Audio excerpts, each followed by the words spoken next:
सभी को जय सिया राम। और आप सभी को विजयादशमी की बहुत बहुत शुभकामनाएं भी। हम लोग रामचरित मानस के उत्तर कांड में दोहा संख्या 85 के बाद से चौपाइयां पढ़ते हुए दोहा संख्या 86 तक पहुंचेंगे। अब सुन परम विमल मम बानी, सत्य सुगम निगमादि बखानी। सत्य सुगम निगमादि बखानी, निज सिद्धांत सुनावो तो ही। यहाँ पर गोस्वामी जी ने सत्य सुगम और निगमादि बखानी, निगम आदि लिखा लिया है शब्द। हम लोगों ने पहले भी चर्चा करी कि वेद को आगम निगम बहुत कहा जाता है, क्योंकि हम सभी जानते हैं कि वेद जो है वो लिखे होने से पहले, अभी जो हम लोग वेद की बात करते हैं कि इतने पुराने हैं, तो इतने पुराने इस आधार पर कहते हैं जब से वो हमें लिखे हुए मिलते हैं। लेकिन वेद को ही श्रुति भी कहा जाता है और कहा गया है और अनेक जगह उद्धृत भी है। तो जब लिख के नहीं वेद उपस्थित थे हमारे सामने, हमारे बीच गुरु शिष्य परंपरा में, तो श्रुति के आधार पर थे, जो कहे सुने जाते थे, वाणी और श्रुति। और ये श्रुति, या इसको जैसे हम लोग स्मृतियां कहते हैं, उसके बाद देखिए तो बहुत सारी स्मृति हैं, मनुस्मृति और भी तरह की। तो जो स्मरण के द्वारा गुरु शिष्य परंपरा से आगे बढ़ती थी और शिष्य उनको सुन करके, जो गुरु की वाणी होती थी, उसको, जो ज्ञान को धारण करता था, इसलिए वो श्रुति परंपरा या श्रुति भी कहलाते हैं वेद। लेकिन श्रुति से भी पहले वो किस अवस्था में ऋषियों मुनियों के पास थे, तो उसको आगम निगम कहते हैं। भगवान ने तो नहीं ऐसे बोला, और किसी ऋषि मुनि ने लिखा, जैसे महाभारत लिखी गई कि गणेश जी लिख रहे थे और व्यास जी बोल रहे थे। ये तब की रचनाएं हैं, जब लेखन आ चुका था और उसको लिखा जाता था। किसी भी तरह का पत्र रहा हो, अलग अलग क्षेत्र में, अलग अलग भूखंडों में अलग तरह से की सामग्री पर उसको लिखा जाता था। बहुत पहले तो केवल पत्थरों पर, चट्टानों पर ही लिखा गया है, एकदम जो आरंभिक लेखन है। तो ऐसा तो नहीं है कि उस लेखन की विद्या से पहले ज्ञान नहीं था। तो आगम, क्योंकि मनुष्य के पास जो भगवान ने बुद्धि दी, वो सबसे उत्कृष्ट बुद्धि जीवों में है।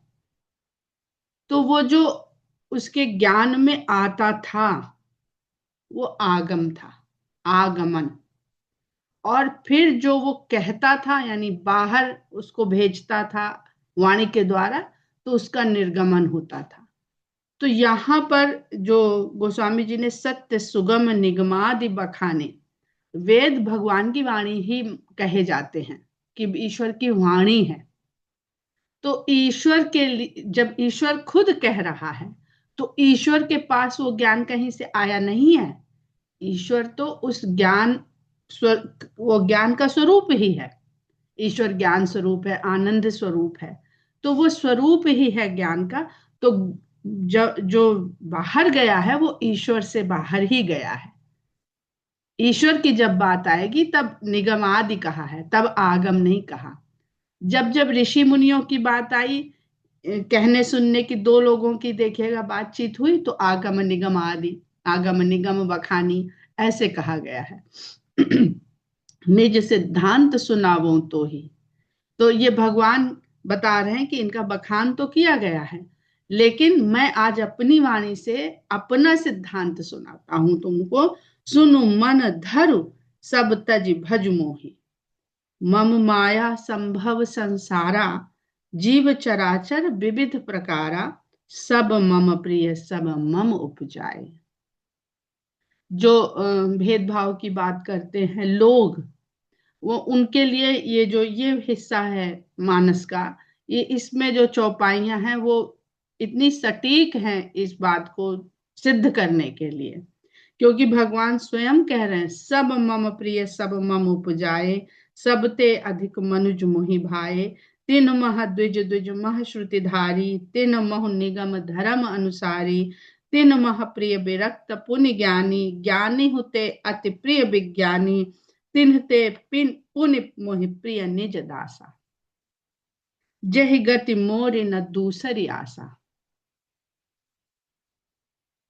पुण्य पुण्य सत्य कहूँ तो ही पाही, मोहि सेवक सम प्रिय को नाही, भगत हीन बिरंच किन होई, सब जीवहु सम प्रिय मोहि सोई, भगतिवंत अति नीचो प्राणी, भक्ति से भरा हुआ प्राणी कितना भी तुच्छ प्राणी क्यों ना हो, निम्न कोटि का प्राणी क्यों ना हो, मोहि प्राण प्रिय असीम वाणी। जो भगवान का अपना वाहन गरुण है, वो ये बात गरुण से भी कह सकते थे, जो वो काकभूषुंडी जी से कह रहे हैं। और अगर उनके एक हाथ के स्पर्श से काकभूषुंड की व्याकुलता दूर हो गई, जब वो व्याकुल हुए, भगवान का इतना सर्वस्व जिसमें व्याप्त है वो रूप देखा उन्होंने, तो व्याकुल हो गए, बुद्धि स्थिर नहीं रह गई, और भगवान के एक कर स्पर्श से उनको शांति प्राप्त हुई, तो गरुड़ जी के ऊपर तो सदा विराजमान है भगवान। लेकिन ये केवल यह सिद्ध करने के लिए भगवान का निज सिद्धांत कि उनको भगतिवंत अति नीचो प्राणी, मोहि प्राण पी असीमम बानी, ऐसे गरुण जी जो सदा भगवान के स्पर्श में ही रहते हैं, ऐसे गरुण जी का भ्रम जो दूर हुआ, वो काकभूषुंड जी की वाणी से दूर हुआ। सुच सेवक सुच सुशील सेवक सुमति प्रिय कहु काहि न लाग, श्रुति पुराण कह नीति असि सावधान सुन काग। तो भगवान काकभूषुंडी जी से कहते हैं, ये बात गरुण जी से काकभूषुंडी जी बता रहे हैं। पवित्र सुंदर आचरण वाला अच्छी बुद्धि वाला सेवक कहो तो किसे प्रिय नहीं लगता। अब तुम गरुण जी सेवक हैं, समझिएगा इस बात को। गरुण जी भगवान के सेवक हैं, दास हैं, उनकी सेवा में लगे हुए हैं, उनको कहीं आना जाना है तो वही लेके जाते हैं। लेकिन क्या चीज है जो भगवान स्वयं नहीं कह के काकभूषुंड जी से कहलवा रहे हैं? सुमति। यहां गरुण जी की जो बुद्धि है वो सुमति नहीं रह गई, वो भ्रमित हो गई। तो भगवान स्वयं नहीं कह रहे हैं, वो काकभूषुंडी से ये बात उन तक कहलवा रहे, जो शंकर भगवान ने कहा ना कि कबहू अहंकार की कीन होई, तो वही दूर करना चाहते हैं भगवान। अपने बारे में हम स्वयं कोई बात कहें, सफाई दें कि नहीं भाई, अरे हम भगवान हैं, हम तो देखो लीला कर रहे थे इसलिए हमने ऐसा किया, तो किस किस को लगता है कि भगवान ये मैं शब्द का प्रयोग भी करेंगे? जिन भगवान ने माता सीता को पुष्पक विमान से जब लेके अयोध्या की ओर लौटे हैं, तो जिन्होंने सीता माता से ये नहीं कहा, जो उन्हीं का हिस्सा है कि यहाँ पे मैंने रावण कुंभकर्ण को मारा, उन्होंने कहा यहाँ पर रावण कुंभकर्ण मारे गए, उन्होंने मैं शब्द का प्रयोग नहीं कहा किया। तो ऐसे भगवान राम क्या गरुड़ जी का भ्रम दूर करने के लिए इस तरह से कोई बात कह सकते थे? लेकिन जो कमी दोष गरुड़ जी में आ गया, वो किस प्रकार दूर किया गया? तो हर जो मरीज है ना, रोगी, उसका रोग कैसे दूर होगा, उसको क्या औषधि किस मात्रा में दी जाएगी, किसके द्वारा दी जाएगी, तभी वो काम करेगी। श्रुति पुराण कह नीति असी, वेद और पुराण इस नीति को कहते हैं, सावधान सुन काग। हे काग, सावधान होकर होकर सुनिए। मतलब कागभूषुंड जी को रामचंद्र जी ने ये कह दिया कि आप पवित्र भी हैं, सुशील भी हैं, सेवक भी हैं, सुमति भी हैं, फिर भी सावधान रहने की आवश्यकता है। फिर भी सावधान रहने की आवश्यकता है, क्योंकि सावधानी हटी दुर्घटना घटी। कहीं ना कहीं भ्रम हम पर अटैक कर देगा, कहीं ना कहीं शंका हम पर आक्रमण कर देगी। एक पिता के विपुल कुमारा, उन्होंने कह दिया सब मेरे ही पैदा किए हुए हैं, तो पिता तो मैं ही हूं। एक पिता के विपुल कुमारा हो ही पृथक गुणशील अचारा। एक पिता के अनेक कुमार हैं, अनेक पुत्र हैं, और सब अलग अलग गुण, आचरण और शील के हैं। को पंडित, को तापस ज्ञाता, को धनवंत सूर, को दाता। अब इन पुत्रों में कोई पंडित है, विद्वान है, कोई तपस्वी है, कोई ज्ञानी है, कोई धनी है, तो कोई शूरवीर है, और कोई महादानी है। को सर्वज्ञ धर्मरत कोई, सब पर पितहि प्रीति सम होई। कोई सर्वज्ञ है, सब कुछ जानने वाला है, और कोई धर्म में ही लगा हुआ है, उसको धर्म से छोड़ कुछ लेना देना ही नहीं है, और पिता सब पर समान रूप से अपनी प्रीति रखता है। यहां पर ऐसे पुत्र का जिक्र नहीं है जो दुराचारी है। ये सदाचार के अलग अलग अलग अलग विभाग भगवान राम कह रहे हैं। को पितु भगत बचन मन कर्मा, सपने हु जान न दूसर धर्मा। और कोई पिता का ऐसा भक्त है कि मन वचन कर्म से केवल पिता का ही भक्त है, सपने में भी उसके लिए कोई दूसरा धर्म ही नहीं है। अब इसमें कौन कौन आते हैं? लक्ष्मण आते हैं, भरत आते हैं, हनुमान आते हैं, गिने चुने लोग हैं। सपने हूं जान न दूसर धर्मा। जब भगवान राम ने लक्ष्मण से कहा कि भरत शत्रुघ्न भी अयोध्या में नहीं है, पिता की ऐसी अवस्था है, माताएं व्याकुल हैं, तुम अयोध्या में ही रहो, हमको वनवास दिया गया है। ऐसे में अगर परिवार में किसी को कुछ हो गया या राज्य को कुछ हो गया, तो कोई तो होना चाहिए।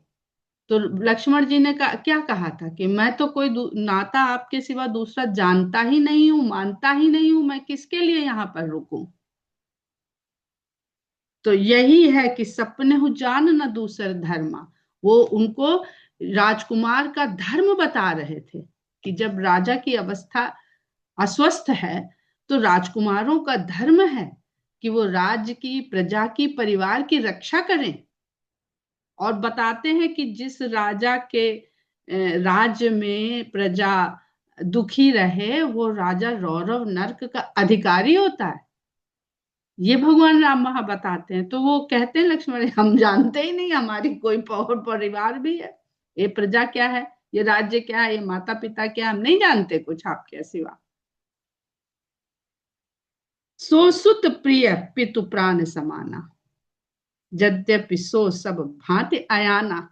अब सीधे सीधे देखे तो लक्ष्मण जी की ही बात हो रही है। कहते हैं ऐसा पुत्र मुझे प्राणों के समान प्रिय है, यद्यपि वो सब प्रकार से अज्ञानी हो। उन्होंने कहा नहीं जानते, कुछ कुछ नहीं जानते। सीधे सीधे लक्ष्मण जी यहाँ पर, अगर हमें कोई समझ में आता है तो सीधे लक्ष्मण जी समझ में आते हैं। यही विधि जीव चराचर जेते, त्रिजग देव नर असुर समेते। इस प्रकार इस संसार में जितने भी चराचर जगत में जो कुछ भी है, जिसको हम जड़ चेतन जीव, सजीव, निर्जीव, तमाम तरह से विभाग में बांटते हैं, जिसमें पशु पक्षी भी हैं, देव भी हैं, नर भी हैं, असुर भी हैं, सब ही शामिल हैं इसमें। अखिल विश्व यह मोर उपाया, सब पर मोहि बराबर दाया। अखिल विश्व, इस संपूर्ण जगत मेरा ही उपजाया हुआ है, और सब पर मैं समान दया भाव रखता हूं। भगवान को दयालु, दया निधान, दया के सागर, दया निधि, करुणा सागर, करुणा सिंधु सब कहा जाता है। लेकिन इस रूप में, अरे करुणा निधान है, फिर भी इस करुणा निधान धनुर्धर हैं। तो करुणा के साथ साथ उनके हाथ में धनुष भी है। अखिल विश्व यह मोर उपाया, सब पर मोहि बराबर दाया, तिन्ह मह जो परिहरि मद माया, भजे मोहि मन बच अरुकाया। लेकिन इस पूरे चराचर जगत में जो सब मेरे ही उपजाए हुए हैं, इनमें से जो भी माया और मद को त्याग कर, मद और माया भी और माया का मद भी, यहां दोनों अर्थ निकलते हैं, इनको त्याग कर भजे मोहि मन बच अरुकाया, जो मन, वचन और शरीर से मुझे भजता है। ऐसा नहीं है कि हम कह रहे हैं अरे ऊपर से हम ऐसे दिखते हैं, मन में तो हमारे राम ही राम है। काया से, काया मतलब जो ये काया के सुख दे रहे हैं, जीवन शैली जो है, उसमें भी दिखता है कहीं कि आप राम को भज रहे हैं। मन किसी को दिखता नहीं है। वचन मनुष्य अच्छे अच्छे बोल ही लेता है, पर जो सत्यता पता चलती है अगले को, वो इस काया से ही पता चलती है कि कितना भक्त ये है। और काया रूप से नहीं है कि हमने रूप बना लिया, विभिन्न प्रकार के रूप जो भक्तों के हैं, वैसे वो भी आगे इसी उत्तरकांड में ही बता दिया जाएगा कि काया का रूप महत्वपूर्ण नहीं है। तिन्ह मह जो पुरुष नपुंसक नारी व जीव चराचर कोई, सर्वभाव भज कपट तज मोहि परम प्रिय सोई। ये दोहा मुझे बहुत पसंद है। जहां भगवान स्वयं कहते हैं, वो पुरुष हो नपुंसक हो। पुरुष से शब्द से यहाँ पर स्त्री पुरुष के पुरुष से बिल्कुल भी नहीं है। संस्कृत के आधार पर पुरुष का बहुत व्यापक अर्थ होता है। पुरुष हो, नपुंसक हो, नारी हो, या चराचर जगत में कोई भी जीव हो, जो जितने प्रकार के जीव हम लोग अपनी आंखों से देखते हैं, सर्व भाव भज कपट तज, कपट को त्याग करके सारे भावों से जो मुझको भजता है, मुझे वो परम प्रिय लगता है। तो सबसे पहले तो भजन करने का जो त्याग है, मद माया तो बाद में त्यागी जाएगी, पहले कपट को त्याग दीजिए। कपट नहीं छोड़ा आपने तो मद और माया तो बहुत दूर की चीज है। सत्य कहूं खग तो ही, सुच सेवक मम प्राण प्रिय, अस बिचारी भज मोहि, परिहरि आस भरोस सब। हे पक्षी, मैं तुमसे सत्य कहता हूं, सुच सेवक मम प्राण प्रिय, ऐसा पवित्र सेवक मुझे प्राण प्रिय है। ऐसा विचार करके मनुष्य, ऐसा विचार करे मनुष्य जीव, मेरा भजन करे और दूसरे किसी से भी कोई भी आशा, कोई भी उसका भरोसा त्याग दे। न तो किसी से आशा करे और न ये विश्वास करे कि उसके द्वारा उसका कल्याण हो जाएगा। कबहु क्या काल न व्यापी तो ही, सुमिरे भजे सुनिरंतर मोही। तुम्हें कभी भी काल व्याप्त नहीं होगा, समय तुम्हारे ऊपर कभी भी प्रभाव नहीं डाल पाएगा। सुमिरे सुभजे सुनिरंतर मोही, मेरा स्मरण और मेरा भजन निरंतर करते रहोगे। प्रभु बचनामृत सुनि न अघाऊं, तनु पुलकित मन अति हर्षाऊं।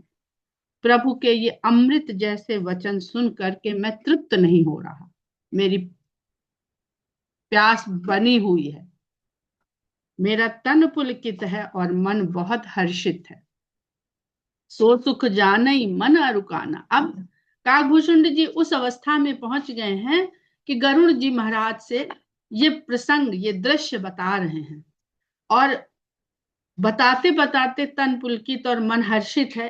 कौन से भावावेश में, भाव विह्वलता में वो पहुंच चुके हैं और कह नहीं पा रहे हैं। जो उन्होंने भगवान के साथ संवाद में जो अनुभव किए वो कह नहीं पा रहे हैं। तो कहते सो सुख जाने मन अरुकाना, नहीं रसना पही जाहि बखाना।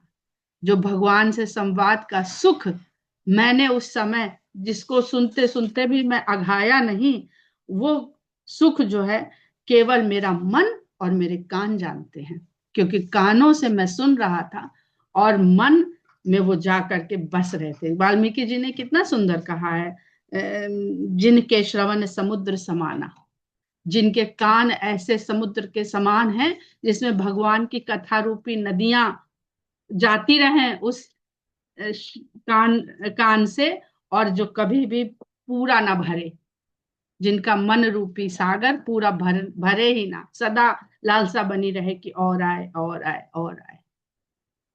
तो सो सुख जाने मन अरुकाना, नहीं रसना पही जाहि बखाना। वो रसना के द्वारा, रसना जिह्वा, और इतना सुंदर, और जिह्वा भी लिख सकते थे गोस्वामी जी, पर यहाँ रस की बात हो रही है, आनंद के रस की बात हो रही है, भगवान की वाणी के अमृत रस की बात हो रही है। तो गोस्वामी जी रसना शब्द जिह्वा के लिए प्रयोग करते हैं कि वो रसना से भी नहीं बखाने जा सकता, जो सब रसों का स्वाद ले लेती है, वो उस रस का बखान नहीं कर पा रही है, नहीं कर सकती है। प्रभु शोभा सुख जान ही नैना, कहीं की मिसा कहीं तिन्ह ही नहीं बयाना। और भगवान की जो सुंदरता है उसका सुख मेरे नेत्र जानते हैं। अब नेत्र कैसे बताएं, क्योंकि नेत्र के पास बैन नहीं है, नैन तो है बैन नहीं, वचन नहीं है, वाणी नहीं है, बोलने की क्षमता नेत्रों की नहीं। तो इंद्रिय की जो सीमित क्षमता है वो यहाँ पर बता दी काकभूषुंडी जी ने। आंख देखने का ही काम कर सकती है, आंख बोलने का काम नहीं कर सकती है। जो आंख ने देखा उसको वाणी जिह्वा के द्वारा बोल रही है, उसकी अपनी क्षमता है। ये बिल्कुल वही है जो पुष्प वाटिका में माता सीता से सखी आकर के बताती है कि ऐसे दो राजकुंवर देखे हैं, कैसे बताएं कि कितने सुंदर हैं। हमने तो आंखों से देखा है और आंखें बोल नहीं सकती। ठीक वही है, वही भाव है। प्रभु शोभा सुख जान ही नैना, कही कि सकई सकही तिन्ह ही नहीं बयना। बहु विधि मोहि प्रबोधि सुख देई, लगे करन शिशु कौतुक सोई। इस प्रकार बहुत प्रकार से मुझे प्रबोध करके, प्रबोध मतलब जिसको कहते हैं कि डेटा ट्रांसफर करना, नॉलेज का, जिसको आजकल हम लोग अगर तकनीक के माध्यम से समझे, तो भगवान वही सब कुछ चल रहा है। आंगन में खेल रहे हैं, उधर माताएं बैठी, इधर तीन छोटे भाई उनके खेल रहे हैं, इधर राजा दशरथ हैं, दास दासियां हैं, और ये वार्तालाप चल रही है। तो जैसे दो लोग बैठे हैं अपने मोबाइल से डेटा ट्रांसफर कर रहे हैं, वो किसी को पता चल रहा है कि क्या ट्रांसफर हो रहा है? वही दोनों लोग जान रहे हैं, जो भेज रहा है और जो रिसीव कर रहा है। तो जब हम आधुनिक तकनीक में इस बात को देख सकते हैं, प्रमाणित है, तो हम भगवान के प्रेम के संसार में इसको क्यों नहीं कल्पना करके इसको अनुभव कर सकते हैं। हम लोग केवल कल्पना कर सकते हैं, क्योंकि जब कोई नहीं जाना है वहां पर, जितना भी हम लोग भगवान की लीला सुन रहे हैं बालपन की, और निश्चय ही सबकी अपने मन में एक चित्र चल रहे हैं, दृश्य चल रहे हैं, लेकिन वो सब कल्पना है, क्योंकि काकभूषुंड जी वो तो कह ही नहीं पा रहे हैं जो वो देख रहे हैं। तो हम लोग वो दर्शन नहीं कर रहे हैं जो काकभूषुंड जी कर रहे हैं। हम सब अपनी अपनी कल्पना की भूमि पर उस लीला को, उस प्रसंग को रच रहे हैं और उसका दर्शन कर रहे हैं। इसीलिए कहते हैं हरि अनंत हरि कथा अनंता। भगवान अनंत है, उनकी लीला भी अनंत है। यहाँ अगर 20 लोग बैठे हैं तो 20 लोगों के पर्दे पर, मानसिक पटल पर अलग अलग ही दृश्य होंगे, और कोई किसी से कह दो कि भाई बताओ तुमने क्या देखा, कोई समझा पाएगा? कोई नहीं समझा पाएगा। कहने का प्रयास, फिर अंत में ही कहना भाई हम कैसे बताएं, हमारे मन में हम क्या देख रहे हैं हम नहीं बता पाएंगे। तो इसी को कहते हैं कि वो अकथनीय है, वो वर्णन से परे है, उसका वर्णन नहीं किया जा सकता। बहुविध मोहि प्रबोधि सुख देई, लगे करन शिशु कौतुक देई। मुझे इस प्रकार बहुत प्रकार से सब चीज का परम बोध करवा के, परम ज्ञान मुझे अनुभव करा के भगवान फिर वही बच्चों की तरह छोटे शिशु की लीला खेल करने लगे। सजल नयन कुछ मुख करी रूखा। कहाँ से उनको, काकभूषुंड जी को भ्रम हुआ था कि एक पुआ खा रहे हैं और नहीं मिल रहा है, मैं नहीं मिल रहा हूं, तो रो रहे हैं। तो फिर वही देखते हैं कि उनके आंखों में आंसू है छोटे शिशु राम के, और मुंह कुछ रूखा हुआ हो गया, मतलब रुआ से हो, अभी बस रो देना चाहते हैं। चितई मातु लागी अति भूखा। और ऐसा रूखा मुंह करके माता की ओर देखते हैं, जैसे माता से कहना चाह रहे हो कि मैं भूखा हो गया, मुझे भूख लगी है। देखी माँ तो आतुर उठ धाई। ऐसे भगवान राम के शिशु रूप को माता जब देखती हैं कि उनका शिशु भूखा है, तो आतुर होकर के उठ के दौड़ के आती हैं। कहीं मृदु बचन लिए उर लाई, और बहुत मीठ मेरा लाल, मेरा बच्चा भूखा हो गया, ऐसे प्रेम से उनको उठा करके हृदय से लगा लेती हैं। गोद राख कराओ पै पाना, रघुपत चरित ललित कर गाना। और गोद में बिठाकर माता शिशु राम को स्तनपान दुग्ध पान कराने लगती हैं, और रघुपति चरित ललित कर गाना। और क्या गा रही हैं, उन्हीं राम की लीलाओं के मधुर मधुर गीत गाने लगती हैं, जिनको वो गोद में लेकर के पैपान करा रही हैं। आगे बहुत सुंदर सोठा गोस्वामी जी लिखते हैं, जय सुख लाग पुरारी अशुभ बेस कृत शिव सुखद, अवधपुरी नर नारी ते सुख महु संतत मगन। अब जो हम लोग अभी बात कर रहे थे ना, भजय मोहि मन बच अरु काया, तो काया से तात्पर्य क्या है, सुध बुध भूल जाए, उसको सजाने का काम छूट जाए, काया को सजाने का काम नहीं। पहले तो पूरी सजावट होती है, कथा कहनी हो या प्रवचन करना हो, पूरी सजावट होती है।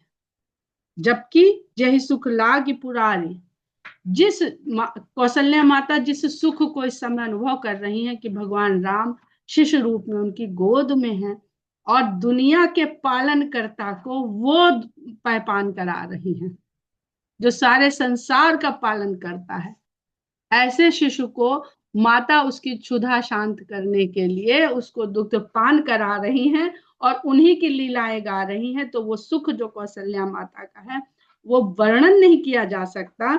तो वही सुख जिसके लिए शंकर अशुभ वेश धरते हैं। कौन सी सजावट है, जब शिव पार्वती विवाह के समय गोस्वामी जी ने खूब रूप का बखान किया है। तो शंकर भगवान का, और मैना माता थाली वाली आरती छोड़ के गिर गई, हाथ से छूट गई उनका ऐसा अशुभ वेश देख करके। किसी के घर में ऐसा अतिथि आ जाए तो यही हाल होगा जो मैना माता का हुआ था। अशुभ वेश धारण करते हैं शिव, और सबको सुख देने वाले। अवधपुरी नर नार ते ही सुख मोह संतत मगन। तो शंकर भगवान को भी जिस सुख को अनुभव करने के लिए अशुभ वेश करके ध्यान मग्न होते हैं, तब जाके उस सुख में डूबते हैं। ये ध्यान समाधि उसका वर्णन है।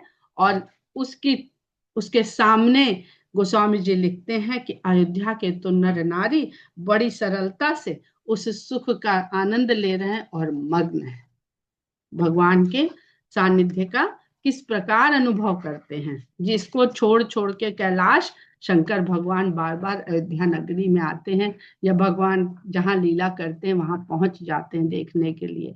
सोई सुख लवलेश जिन्ह बारक सपने हु लहेऊ, ते नहीं गन ही खगेश ब्रह्म सुख ही सज्जन सुमति।